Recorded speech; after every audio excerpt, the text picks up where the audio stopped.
Super dinner. ഇനി വരാനുള്ള കാര്യങ്ങൾ ഇതിനേക്കാളും സൂപ്പറാ.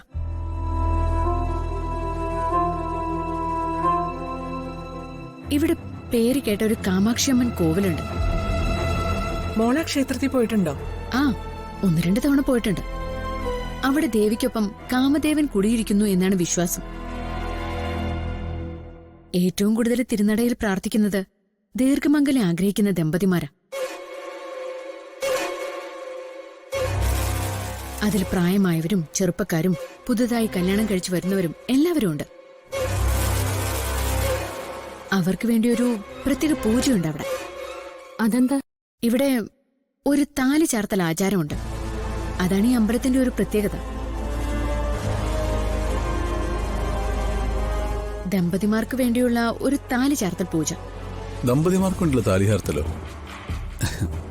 ഇത് വേറെ എവിടെയും കേട്ടിട്ടില്ലാത്ത കാര്യമാണല്ലോ. ആ, ഞാൻ പറഞ്ഞില്ലേ, ദീർഘമാംഗല്യത്തിനുള്ള ഒരു പൂജയാണ്.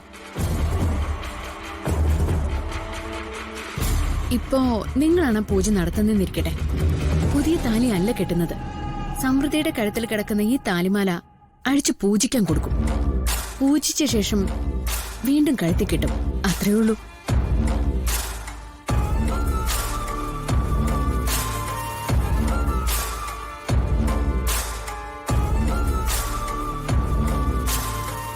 നമ്മൾ ആഗ്രഹിച്ചാൽ മാത്രം ഇവിടെ വരാൻ പറ്റില്ലെന്നാ കേട്ടിട്ടുള്ളത്. ദേവിയുടെ അനുവാദം കൂടി ഉണ്ടെങ്കിലേ ഇങ്ങോട്ട് എത്താനും ഇതൊക്കെ ചെയ്യാനും പറ്റും.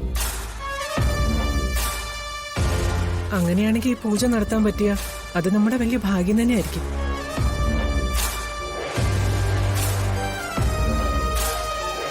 മോളെ, കഴിഞ്ഞ തവണ താലി കെട്ടാൻ എല്ലാം ഒത്തുവന്നിട്ട് അത് മുടങ്ങിപ്പോയതല്ലേ?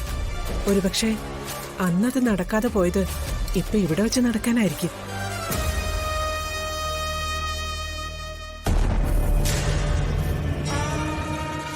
പിന്നെ ദീർഘമംഗലത്തിന് വേണ്ടിയുള്ള പൂജ നമുക്ക് എന്തായാലും ചെയ്യണം ഇവിടുന്ന്.